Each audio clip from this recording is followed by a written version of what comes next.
तर मित्रांनो, तुम्ही पण अशी कधी मसाल्यातली शेवग्याची शेंग बनवली का? खाल्ली आहे का? नाही ना? तर चला मग आज मी तुम्हाला इथे तीच रेसिपी बनवून दाखवणार आहे, ते पण माझ्या पद्धतीने. तर मी इथे सर्वात अगोदर इथे फ्रेश अशा ताज्या शेंगा घेतलेल्या आहेत शेवग्याच्या आणि त्या छान अशा मध्यम आकारामध्ये कट करून घ्यायच्या, इथे मी व्हिडिओमध्ये दाखवल्याप्रमाणे. आणि कट करत करत त्याच्यावरची जी साल असते ती पण आपण काढून घेणार आहोत. तुम्ही बघू शकता, साल काढून घेतल्यामुळे आपली भाजी लवकर शिजते. त्यानंतर मी शेंगा छान पूर्णपैकी चिरून घेतलेल्या आहेत आणि आता त्यामध्ये मी पाणी घालणार आहे. पाणी घालून झाल्यानंतर स्वच्छपैकी त्या धुवून घ्यायच्या. तुम्ही बघू शकता. चला तर इथे मी आता शेंगा छानपैकी धुवून घेत आहे. तुम्ही बघू शकता. त्यानंतर आता धुवून झाल्यानंतर मी परत पाणी टाकत आहे आणि पाणी टाकून झाल्यानंतर त्यामध्ये आवश्यकतेनुसार मी मीठ घालणार आहे आणि थोडीशी हळद घालणार आहे आणि मी आता त्या शेंगा गॅसवरती शिजायला ठेवणार आहे आणि मी 10-1 मिनिटं छानपैकी कमी गॅसवरती शेंगा शिजून घेणार आहे. तर मित्रांनो, आता मी त्यावरती एक झाकण झाकून मी शेंगा शिजून घेत आहे आणि शेंगा आपल्या तिकडे शिजत आहे तोपर्यंत मी इकडे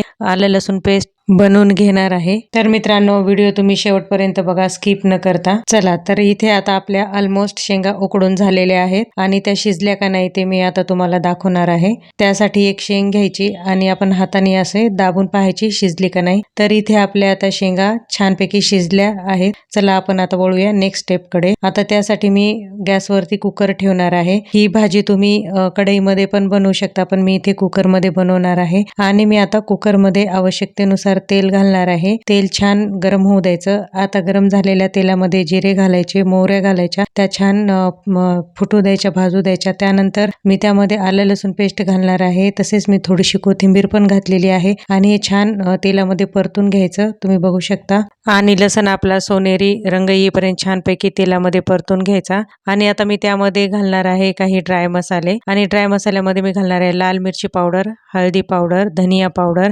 त्यानंतर गरम मसाला, तसेच काळा मसाला घालणार आहे घरगुती. त्यानंतर मी इथे रस्सा मसाला एक आहे, त्याने आपल्या भाजीला खूप छान ग्रेव्ही येते, छानपैकी तर्री येते. त्यानंतर मी ते चवीनुसार मीठ घालणार आहे आणि कोथिंबीर घालणार आहे. हे सगळे मसाले मी छान तेलामध्ये मिक्स करून घेणार आहे आणि त्यानंतर मी त्यामध्ये आपण ज्या शेंगा उकडून घेतलेल्या आहेत त्या मी आता घालणार आहे आणि छानपैकी मिक्स करून घेणार आहे. तसेच मी त्यामध्ये आपल्याला कितपत रस्सा हवा त्यानुसार मी पाणी ऍड करणार आहे आणि पाणी ऍड करून झाल्यानंतर छानपैकी मस्त मिक्स करून घ्यायचं. मिक्स करून झाल्यानंतर आता मी त्या एक 5 ते 7 मिनिटं छानपैकी कमी गॅसवरती अजून शिजून देणार आहे. तर मित्रांनो, तयार आहे आपली इथं मसाल्यातली शेवग्याची शेंग. तर मित्रांनो, ही रेसिपी आवडली असेल तर लाईक, शेअर, कमेंट करा आणि भेटूया अशा नवीन व्हिडिओ सोबत. तोपर्यंत धन्यवाद.